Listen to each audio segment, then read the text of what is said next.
Hello and welcome to A Course of Love book group written by Perron, first receiver.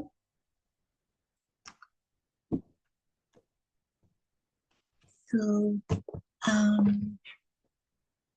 tonight we are on page 342. So it's chapter 19, titled Physical Reality. So I'll begin the reading now. Physical reality.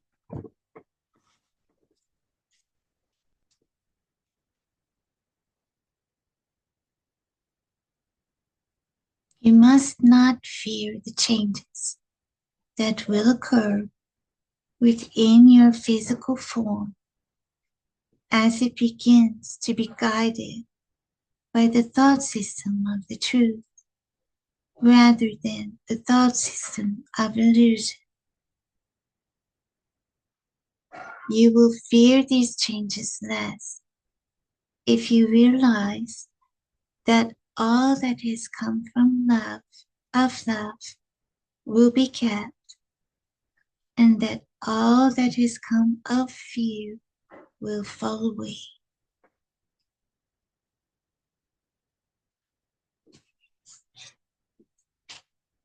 You have no need to fear that the end of this special relationship will separate you from your loved ones. You have no need to fear that the joys you have shared with others will be no more. You have no need to fear the loss of physical joys.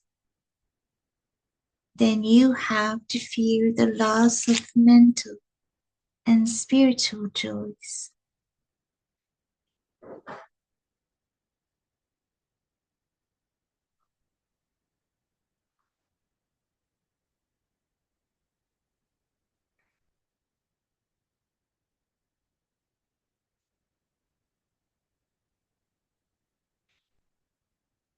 For ages, man has thought that spiritual joy diminishes physical joy. But there is no physical joy that is limited to the physical, no joy felt by the physical form alone. The joy that comes of things physical can certainly still be experienced and expressed. This is no call for judgment upon the physical. How could this be true when the physical is now called upon to serve the greatest learning humankind has ever known? Put these fears to rest. For ages, physical reality has been linked to temptations of the human experience. Let us now dispel this link. The physical form has been blamed for choices made from lust and greed, hate and fear, vengeance and retribution. These things have always had their cause, as their cause, the thought system of the ego, or the bitterness of the heart.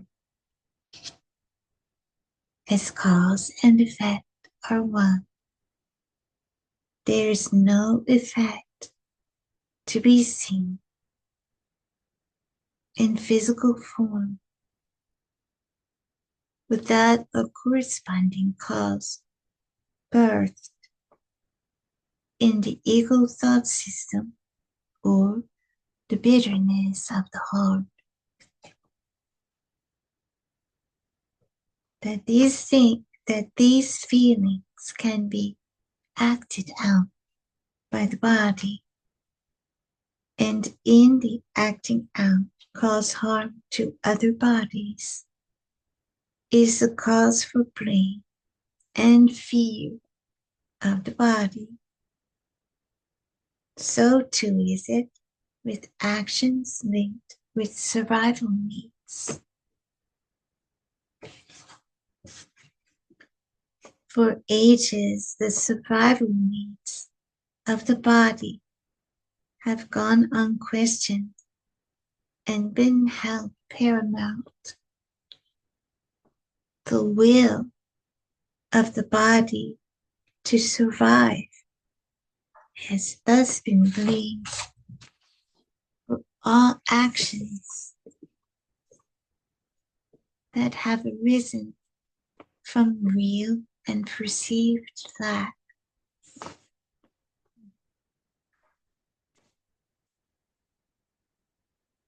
Yet the body has no will, and the survival of the true self, capital S, is not based upon it.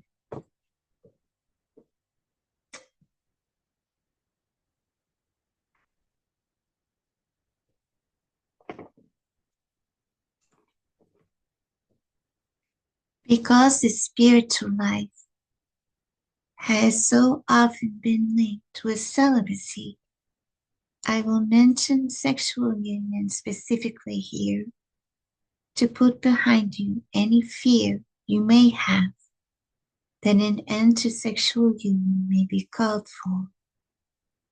While some of you may have less desire for physical joining as you become more aware of unity. Some may have more desire for physical joining as an expression of that union. Neither option is reason for judgment.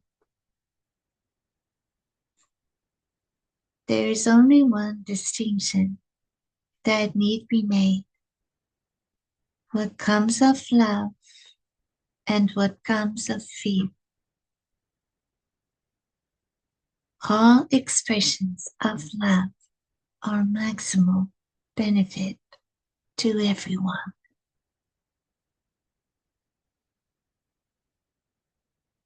While you may, for a while yet, not see that all that are not expressions of love are expressions of fear, I assure you this is the case. Thus, any behavior, including sexual behavior, that is not of love is of fear. All that comes of fear is nothing. What this means is that cause and effect are not influenced by what comes of fear. You may still think that suffering and bad behavior have had great effects, but they have not. At times, the love that is received following suffering, or that may arrive due to the reason of some affliction, may be seen as lessons learned from suffering or affliction. But this is no more the case than it was the case in regards to our discussion of extremes.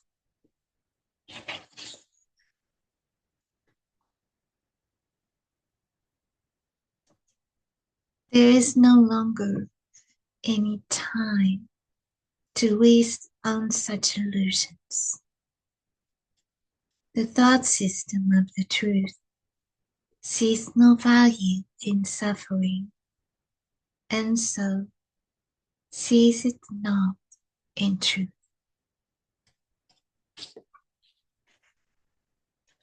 The thought system of the truth is a thought system that is not split by varying goals and desires.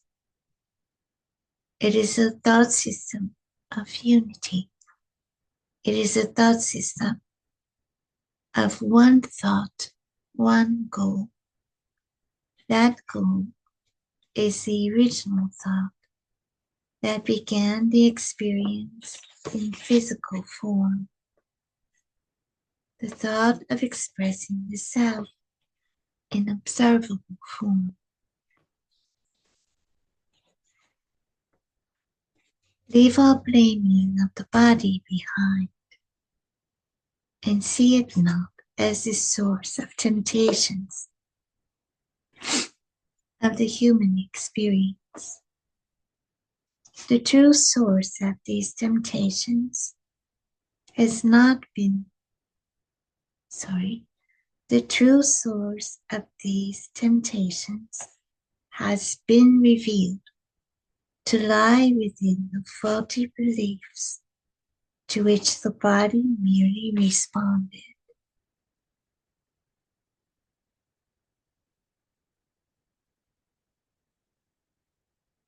The body's response to the new thought system will be different in many ways, none of which will lead you to feel that you have lost anything of value to you, while others will still remain tied to the old thought system. Human behavior will still reflect harmful actions that will seem to arise from bodily temptations. Although you will now represent who you are in physical form in a new way, you can still see that your actions of the past represented who you believed yourself to be.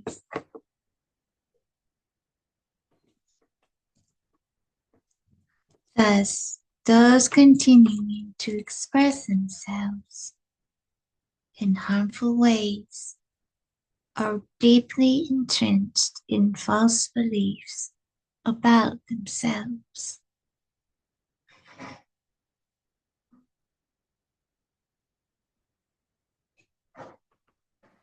Because they are not expressing who they are, their expressions are meaningless and have no effect in truth, but only in illusion.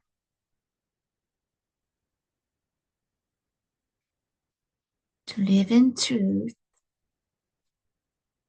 is to live without fear of the meaningless acts of those living in illusion, because they will be unable to cause effect in the house of truth.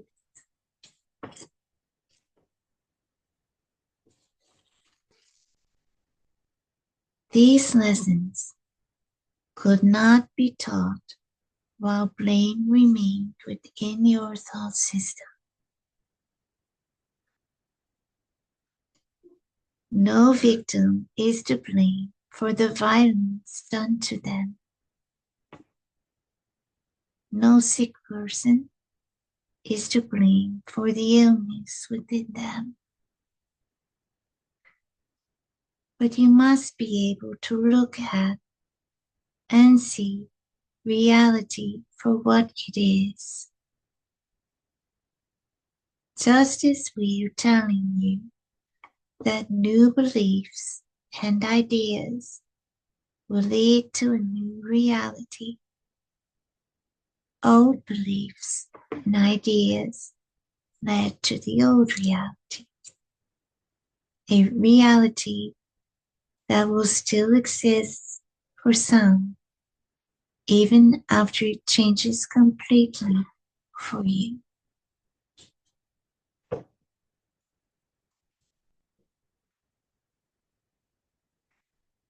This will seem even more inconsistent with the benevolent universe than it once did, because of the difference between one reality and the other, a difference that couldn't be seen until it was represented in an observable manner, something you will now do.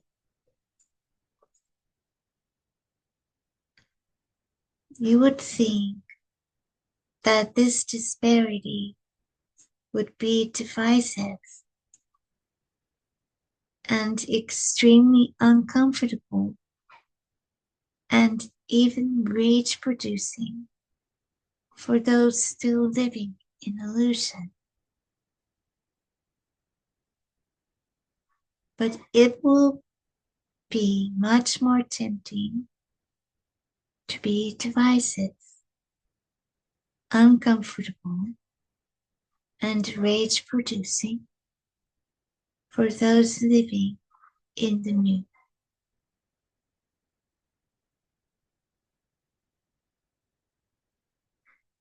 Many who observe the new from the house of illusion will still be able to deny what they see. Just think of how many saints and miracles you have heard of in the past without being moved to believe that they mean anything at all about the nature of who you are. This is why no more time can be wasted, and why so many are being called in the strongest manner it is possible to call them. It is only when what is observable is so widely evident that it can no longer be denied that changes of a large scale will begin to be seen.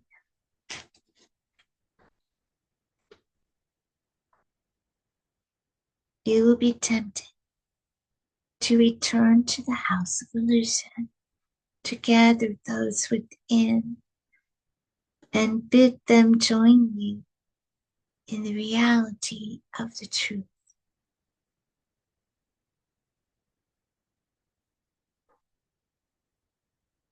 But in this time of Christ, a new time, a time without parallel or comparison, this will not be possible.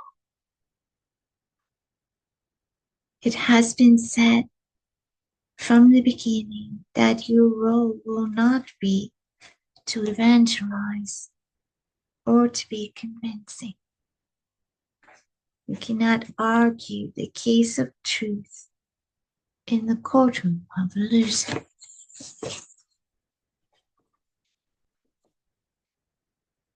While this would seem to leave some without hope, it will leave no one without choice. It will make the one clear and only choice evident. It is a choice to live in truth or in illusion. There are many ways that can still be found to come to the truth, but a way of getting to the truth will become so attractive that few will be able to resist. What will make this choice so attractive will not be martyrs and saintly souls, stricken with every calamity, and yet remaining to tell those who would listen about the glory of God. What will make this choice so attractive are ordinary people living extraordinary and miraculous and observable lives.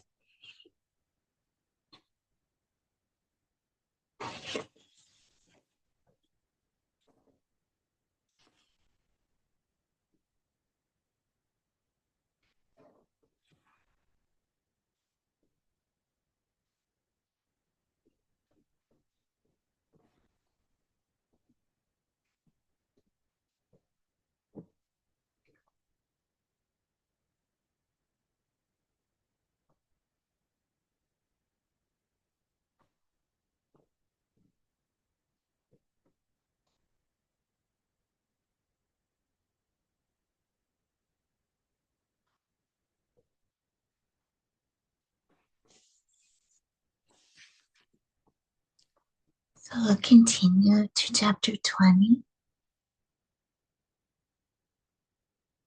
Suffering and Observance.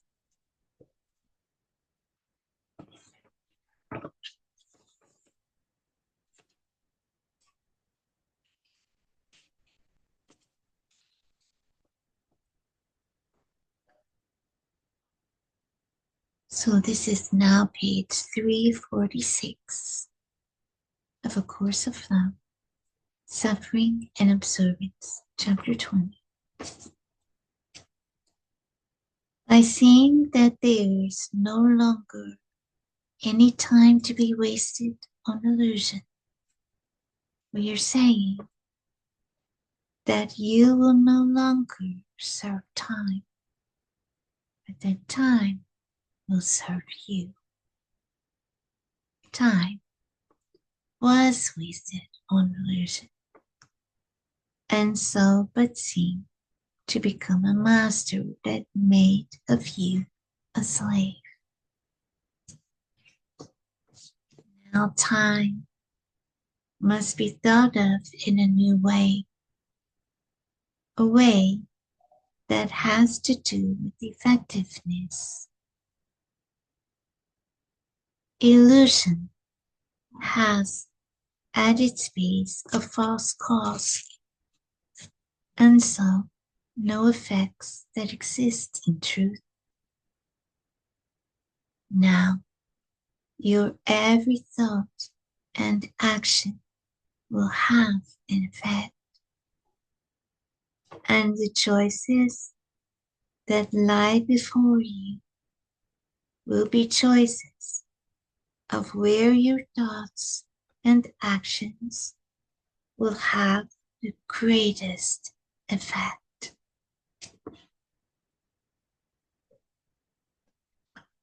Although there was no sense to be made of concepts such as more or less within illusion, and although more or less are concepts also foreign to the truth, there is sense to be made from these concepts in regards to the learning of the truth. As this is all that time is for, and all that time is but a measurement of, it rightly follows that learning can take place at a slow pace or a fast pace.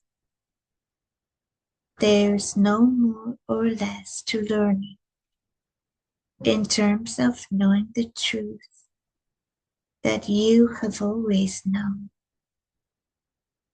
but there are degrees of remembering, and since this is what we work to have occur, time can become our ally by using it for effectiveness.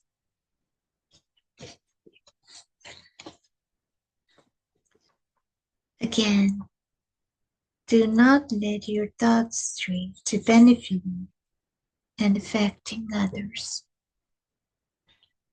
In unity, all others are one with you, and thus what you strive for in effectiveness is your own learning.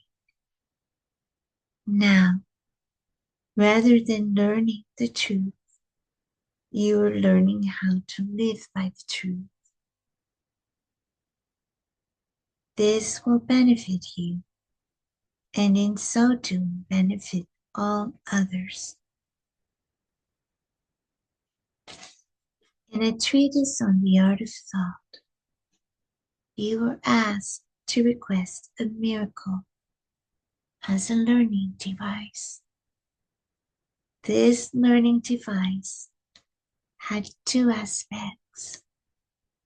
The first was to reveal to you your fears concerning the miracle so that you would learn from them. The second was to assure you that the miracle is the most effective way of convincing you who you are.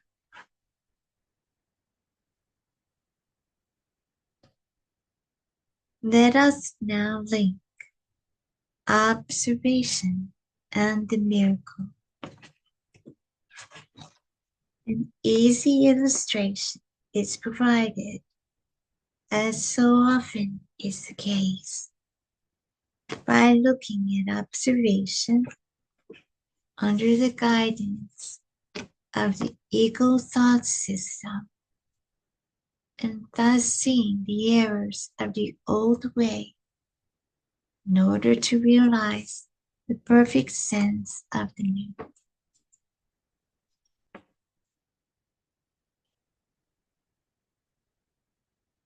Think about the situation in which you observed the illness or suffering of another.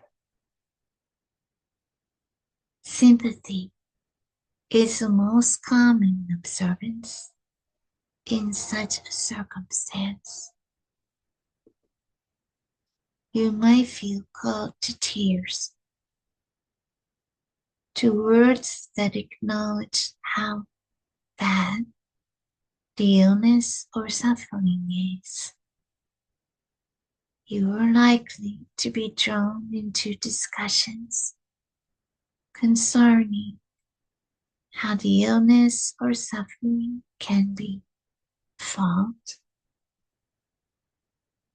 You are likely to hear questions concerning why the illness or suffering has come to be, and to hear or offer comments about the unfairness of the situation.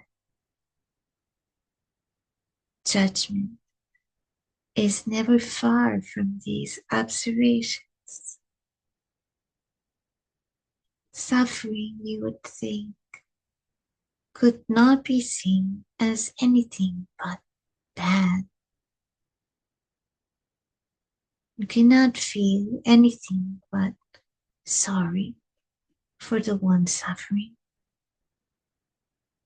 Yet you are always drawn, despite these feelings of the badness of the situation, to offer encouragement. If the situation is particularly grim, then realize that this too is a judgment. For some illnesses and suffering are surely seen as being worse than others. Encouragement is given despite the fact that it is unwarranted. Yet even more, you offer encouragement. You worry about giving false hope and wonder how realistic you should be or should assume the other to be. You look ahead, and in your mind's eye, you observe the future as a repetition of the present, or as a long haul with little chance of being one. You guide yourself not to deny the facts, and you begin, along with the one whom you observe, the long walk toward death's door. All of these actions could be called your observance of the situation.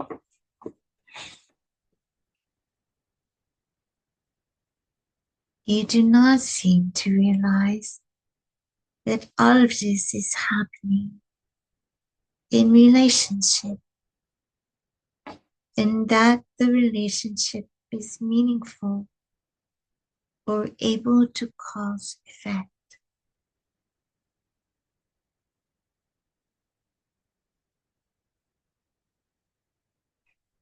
You can't imagine not feeling bad given such circumstances. You cannot imagine not offering sympathy. You think it naive to believe in positive outcomes. You listen to statistics of what has occurred before and in similar situations, and you believe in what the statistics would seem to tell you. You might thank God for technology that would seem to offer hope, or for drugs that would ease suffering. And you might pray that God spared this one from a future seemingly already written, and think that is more realistic and even helpful than living by the laws of truth. You will see it as quite difficult at first to respond to such situations in a new way. But all situations within the house of illusion call for the same response, the response of love to love. Why think you it is loving to believe in suffering?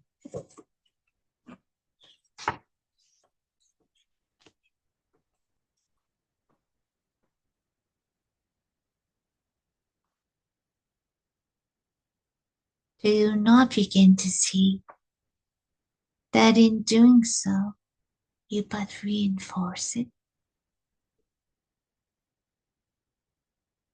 What you might even call the fact of it? Can you not instead ask yourself, what harm could be done by offering a new kind of observance? While you need not act in ways inconsistent with compassion, or even verbalize your new beliefs, you are being told directly here that no circumstance should call you to abandon them.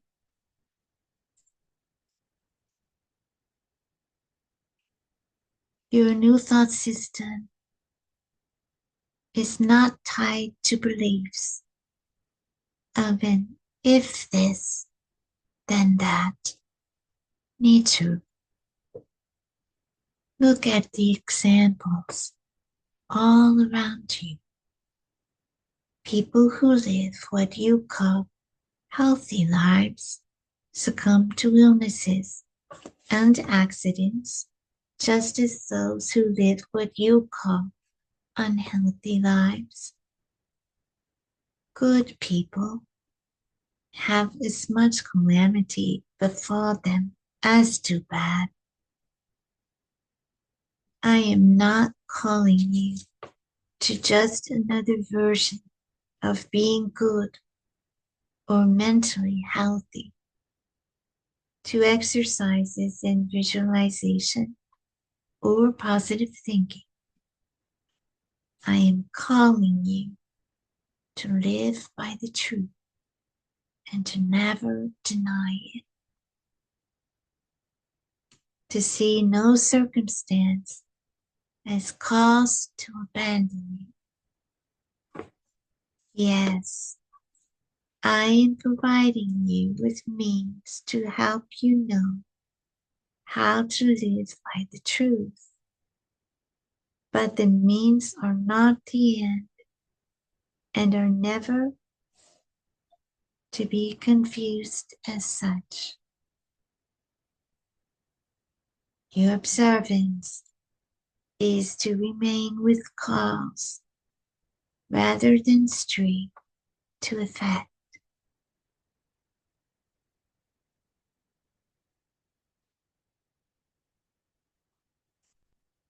Miracles are not the end, but merely the means of living by the truth.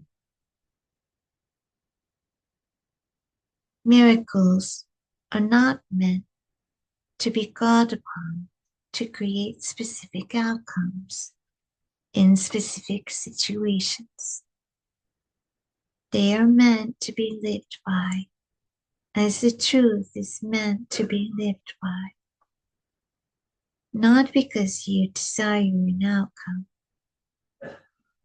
but because it is who you are, and because you realize you can no longer be, live, or think as other than who you are in truth. This is how thorough your learning must be. It is a learning that must not change to fit the circumstances of illusion, but be unchanging to fit the circumstances of the truth.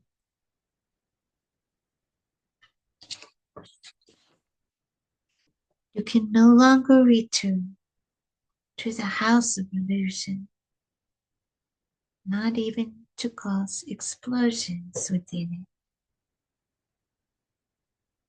You have stepped out of this house and are called not to return, to turn your back not on the truth, nor on God or love. Will those you love still suffer? Many may, but not with your help. Will many more, with your help, see an end to suffering? Many will.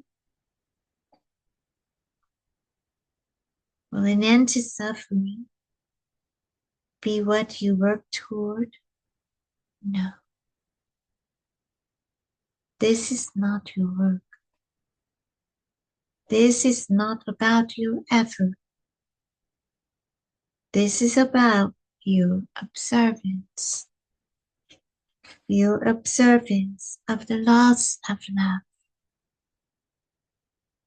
Your observance is to remain with cause rather than to stray to effect.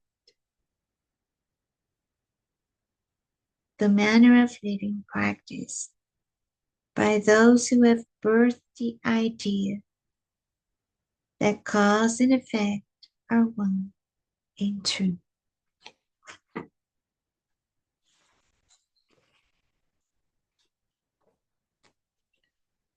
I thank you for your strong desire to be saviors of the world and to end her suffering.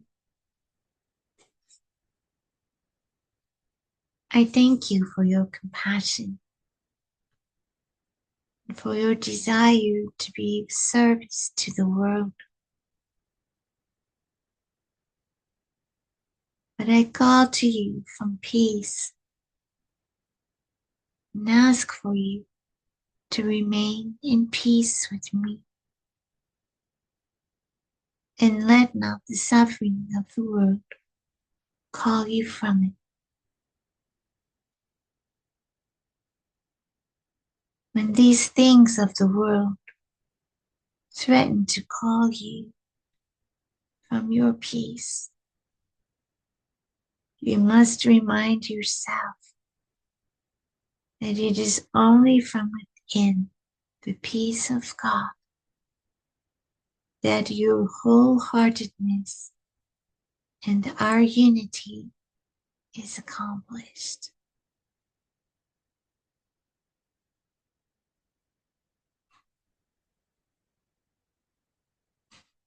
Remember, this message is from your Jesus, Christ Yeshua.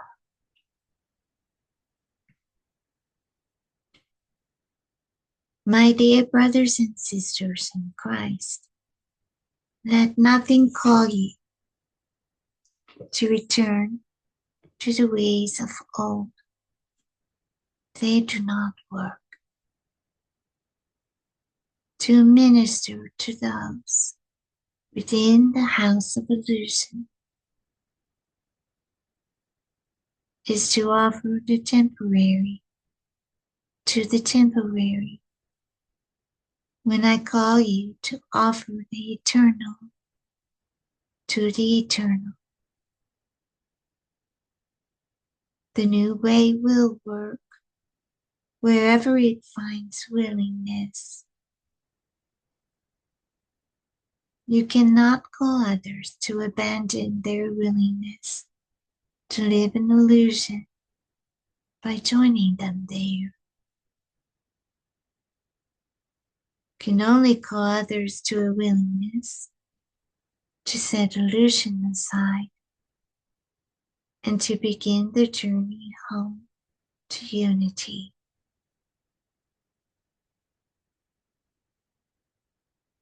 You can only call to them from unity if you are already there. These calls go out from love to love. It is not the words of your mouth that will be heard or the language of your mind that will be responded to. It is the love within your heart that will sound the call. And when it is heard, and your brother or sister reaches out to you, all you need ask for is a little willingness. All you need do is open the door through which love can enter. And thus we return to observance, the observance of love by love. See not what love would not have you see. See not what love would not have you see. Turn from the dark ways of illusion and shine the light of truth for all to see. Remain who you are and continue to live by the laws of love in every circumstance, and you bring love to every circumstance. Be neither dismayed nor discouraged by those who do not seek and have no willingness to offer.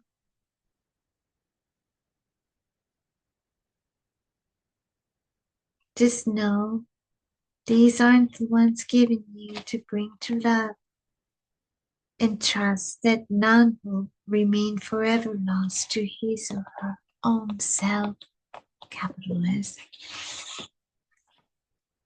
You are his pioneers to this new world. Its mere existence will attract others.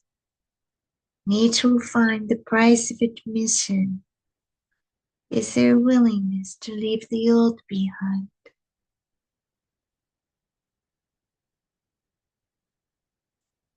This is a price they must freely give, and it cannot be extorted from them, nor from special ones of your choosing, and not from anyone.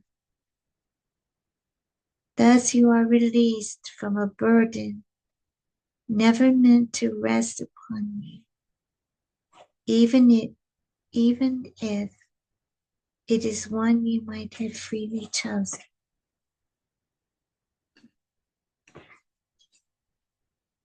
Your task is to create the new world, make it observable,